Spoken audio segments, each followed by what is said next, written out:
para ketua-ketua parpol, ya kan. Terus kemudian juga pasti juga udah melewati tahapan yang panjang penyaringan ini. Ya juga suara-suara masyarakat lah di luar. Nah biasanya memang polanya kalau misalkan kita lihat dari Bu Mega sebagai ketua umum yang paling banyak porsinya untuk menentukan, itu polanya itu biasanya seperti itu, Mas. Jadi beliau itu polanya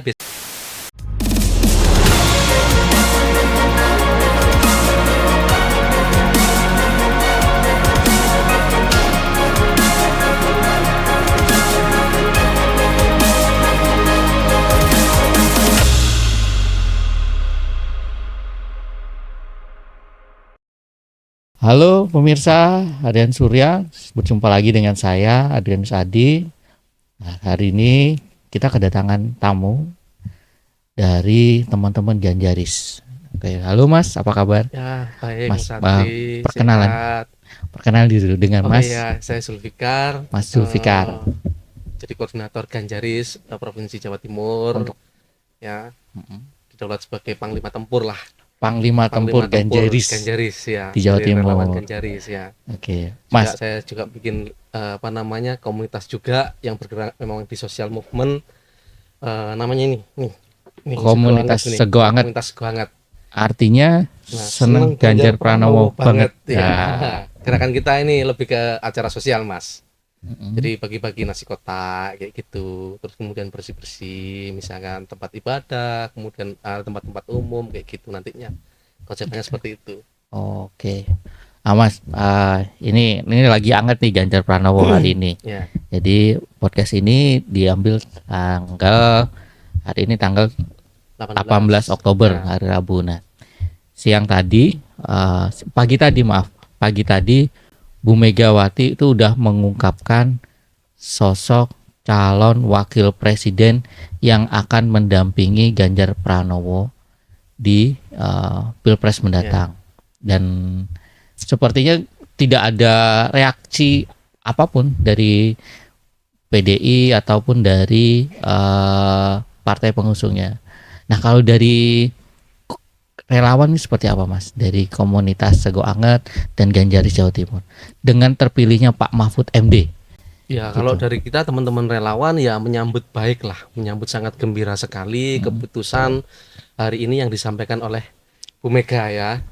Karena ya kita sebetulnya semuanya orang masyarakat juga kita turun waktu di masyarakat itu semuanya pengen tanya, itu wakilnya sama siapa? Pak Ganjar ini wakilnya sama siapa? Nah, hari ini sudah terjawab tuntas. Nah, kita menyambut gembira siapapun sebetulnya wakilnya yang dipilih oleh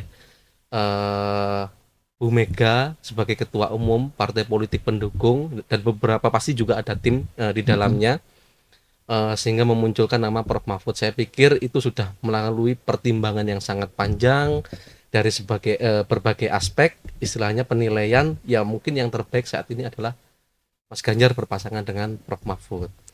Kalau dari Mas Zul, sempat terpikir nggak bahwa calon wakilnya Pak Ganjar adalah Pak Mahfud MD?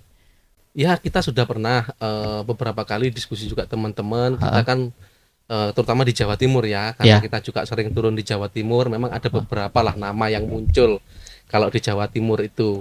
Ya salah satunya memang Pak Mahfud. Salah duanya siapa, Mas? Ya ada lagi lah, kalau misalnya kita lihat mungkin ada Bu Khofifah misalkan kan, ada Bu Khofifah juga muncul di situ. Kalau untuk Mas Ganjar ya, calonnya ya yang terkuat memang dua itulah yang mengerucut sebetulnya. Kemudian terpilih oleh Prof Mahfud. Ya. Hari ini dipilih Prof Mahfud. Iya.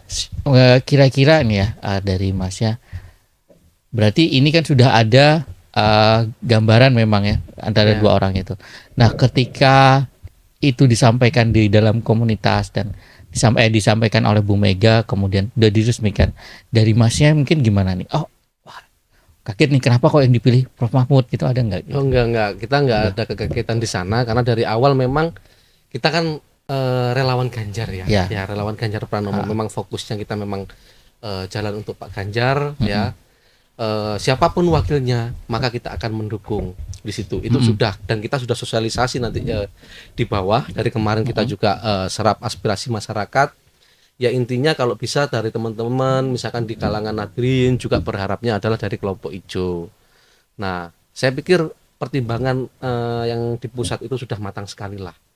Kenapa tentang sosok Pak Mahfud. Nah ini kan juga mungkin berkaitan dengan isu yang sekarang berjalan, terus kemudian juga istilahnya ya ketokohan Pak Mahfud ini sudah bisa diterima. Bagaimanapun beliau ini udah matang lah secara politik maupun di pemerintahan ya. Beliau udah pernah jadi anggota DPR pernah, artinya di lembaga legislatif sudah pernah. Beliau juga pernah menjadi eksekutif, menjadi Menhan, sekarang Menko Polhukam. Kemudian juga beliau pernah juga untuk memimpin lembaga yudikatif, ketua MK. Saya pikir udah lengkap lah. Dan ini melengkapi semua kebutuhan Mas Ganjar. Karena pemerintahan ini ya memang harus ditata ke arah yang lebih baik. Oke, Mas, sempat terpikir nggak kenapa kok Mahfud MD yang dipilih? Selain soal pengalaman tadi ya, ada alasan lain nggak Mas? Ya, Karena ini kan usianya Pak Ganjar itu sama Pak Mahfud kan beda jauh juga ya kan ini. Kenapa nih? Ya biasanya begini, karena memang yang memutuskan itu adalah para ketua-ketua parpol, ya kan. Terus kemudian juga pasti juga udah melewati tahapan yang panjang penyaringan ini. Ya juga suara-suara masyarakat lah di luar. Nah biasanya memang polanya kalau misalkan kita lihat dari Bu Mega sebagai ketua umum yang paling banyak porsinya untuk menentukan, itu polanya itu biasanya seperti itu Mas. Jadi beliau itu polanya biasanya nasionalis religius. Nah nasionalis ada di sosok Mas Ganjar, nah religiusnya ada di sosok Pak Mahfud. Nah kemudian biasanya ya ceruk NU lah ya yang diambil bagaimanapun. Ini masih religius ya? Ya masih religius. NU ini jadi lembaga organisasi masyarakat yang paling besar di Indonesia ya. Ceruk itu yang akan dipilih. Terus kemudian kombinasi tua muda biasanya. Kenapa misalkan selalu seperti itu? Karena kalau Mas Ganjar itu sudah menjadi sosok muda, ya memang harus dilengkapi dengan orang-orang yang lebih berumur supaya apa? Secara pemikiran sudah matang. Kematangan itulah yang dicari untuk melengkapi, karena duit tunggal ini kan butuh itu. Satu misalkan yang bergerak, misalkan dia itu cepat, nah ini yang satu melengkapi dengan kematangan pola pikirnya. Saya pikir Pak Mahfud sudah bisa mewakili itu. Oke. Mas, ini juga yang jadi pertanyaan, kenapa kok yang dipilih Mahfud MD ya? Dan tadi Masnya cerita kalau ada Ibu Khofifah juga masuk dalam radarnya sebelum penetapan Mahfud MD. Dan di calon yang sebelah itu juga dari Jawa Timur nih Mas. Nah, menurut Mas sebenarnya ada apa sih dengan Jawa Timur ini sampai radarnya kok mengarah ke calon-calon yang dari Jawa Timur semua ini? Ya dari kita pengalaman aja, berkaca pada pengalaman di 3 pilpres terakhir lah ya. Di pilpres tiga kali pilpres terakhir ini Jawa Timur selalu menjadi battleground. Artinya begini, dalam setiap kali pilpres itu siapa yang memenangkan di Pulau Jawa itu menjadi presiden terpilih. Nah aspek pertimbangan itu saya pikir sudah dihitung matang, di mana misalkan elektoralnya kayak misalkan kompetitor ya, ini kan ada 3 paslon ya kan, misalkan Pak Anies misalkan kuat di Jakarta, misalkan Pak Prabowo kuat di Jabar, misalkan Pak Ganjar juga kuat di Jawa Tengah. Nah otomatis battleground itu tergeser ke arah Jawa Timur, karena di sana setiap calon ini kan sudah punya basis massa sendiri-sendiri. Nah pertempuran terakhirnya ada di Jawa Timur, makanya kenapa setiap paslon itu mengupayakan bahwa mengambil istilahnya pasangan dari Jawa Timur, karena memang battlegroundnya ada di sini. Ini sudah pengalaman 3 kali pilpres selalu seperti itu. Dari battlegroundnya di Jawa Timur ya. Battlegroundnya di Jawa Timur hari ini tetap sama. Mas, kemudian langkah apa yang setelah dilakukan oleh tim Ganjaris setelah penetapan cawapres ini Mas, ke depannya ini apa? Ya kalau kita tetap ya dalam artian seperti ini, kita berkaca pada parameter hasil survei di kita bahwa hari ini posisi Mas Ganjar masih unggul di Jawa Timur ya, elektabilitasnya masih unggul, cuman popularitasnya ini masih belum maksimal. Jadi harapan kita dari teman-teman nanti itu, dari relawan terutama, itu kita akan bergerak serentak ke Jawa Timur, untuk di Jawa Timur ya, turun langsung ke masyarakat.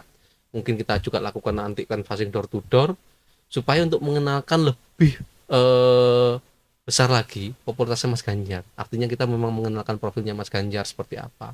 Kebetulan ini sudah ada juga wakilnya, jadi sekaligus kita harus memang turun untuk mensosialisasikan pasangan ini. Jadi nggak cuma sosok Mas Ganjar, tapi juga Pak Mahfud. Saya pikir juga Pak Mahfud juga udah agak populer lah ya di Jawa Timur, terutama di kalangan beliau juga asli putra Jawa Timur. Beliau juga dari Surabaya Timur kan. Iya. Dari Pulau Madura. Nah, etnis Madura ini juga sangat dominan juga kan di Jawa Timur itu loh. Artinya kita ngomong dari Pulau Madura, terus kemudian juga sebagian Surabaya, kemudian kita ngomong Pantura sampai Tapal Kuda. Ini adalah dari teman-teman etnis Madura. Nah, itu sosok Pak Mahfud juga sudah sangat dikenal saya pikir ya. Ya mungkin nanti di sana itu juga akan bisa menguatkan lah posisi Mas Ganjar. Selama ini kan kita di Tapal Kuda masih belum melihat gitu loh. Kayak gitu. Nah, ini akan menguatkan. Tapi teman-teman juga kita harapkan dari teman-teman relawan akan turun serentak, Pak. Serentak. Mas, kemarin ini kan Pak Ganjar ke Malang ya. Ada pesan khusus nggak untuk teman-teman di relawan, terutama Ganjaris? Ya, kalau kemarin pesannya tetap ya, Mas Ganjar itu selalu menyampaikan setiap kali bertemu dengan relawan bahwa relawan itu memang harus turun menyapa masyarakat, terus kemudian mensosialisasikan Mas Ganjar dengan santun ya. Jangan seperhok kayak gitu. Nah, ini ya harus memang kita ikuti saran-saran seperti itu. Bantu masyarakat yang misalkan butuh bantuan. Nah, makanya kita kadang juga ada bikin program, Mas, teman-teman relawan di Jawa Timur itu kemarin kayak misalkan ini case yang di Jawa Timur ya, karena ini musim kekeringan ya, musim kekeringan beberapa wilayah di Jawa Timur juga mengalami krisis air. Nah, kita turun dengan membagikan air bersih. Nah, kita suplai tangki-tangki air bersih itu kita bagikan ke masyarakat. Nah, sederhana seperti itu. Dari teman-teman dari kita komunitas juga komunitas apa? Sego Anget juga sama. Kita gerakan sosial membagi nasi-nasi kotak. Kayak gitu. Ada nggak, Mas,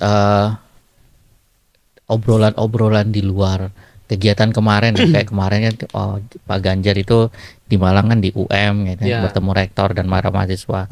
Kemudian ke YPAC, ada nggak obrolan-obrolan di luar yang mungkin belum masyarakat banyak tahu tuh sebenarnya? Kenapa ke UM, kenapa ke YPAC gitu? Ya, kalau ke UM kan kemarin acaranya seminar ya, seminar kebangsaan, beliau harus mengisi di situ teman-teman mahasiswa semua, audiennya generasi milenial, bahwa kita harus menatap optimis ya dalam perjalanan bangsa ini. Ya, kita harapkan nanti lewat pendidikan itu istilahnya bahwa target Indonesia Emas 2045 itu harus terwujud. Nah, itu memang pendidikan memang harus menjadi optimal di situ. Yang kedua, kemarin itu turun ke relawan ya, waktu di Serayu itu di YPAC. Nah, di situ kumpul juga teman-teman relawan.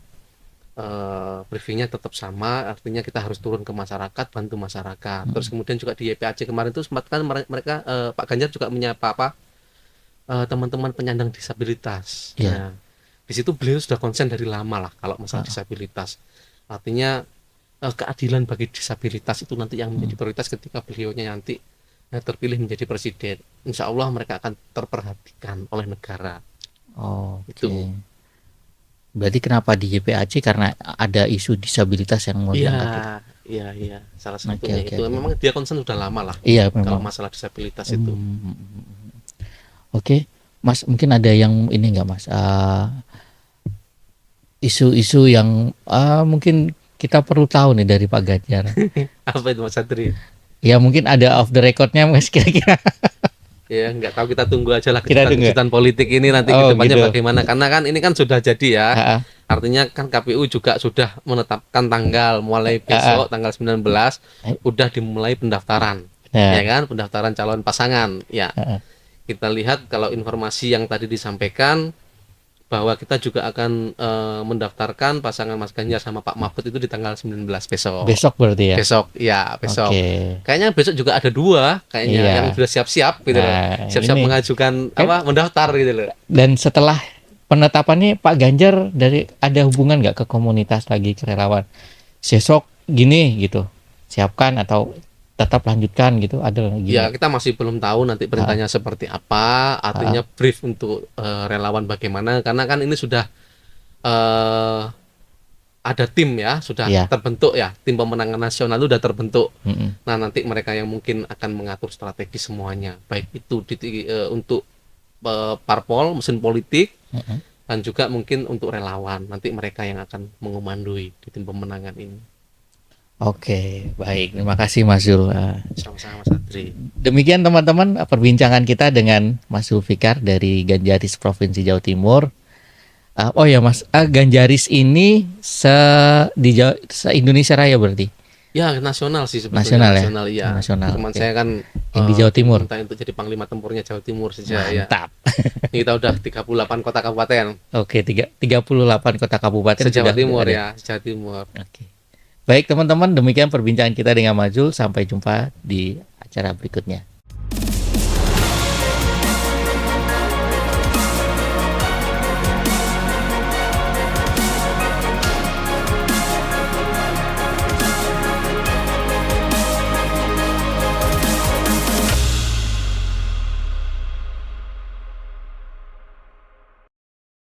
Download Tribun X sekarang, menghadirkan lokal menjadi Indonesia.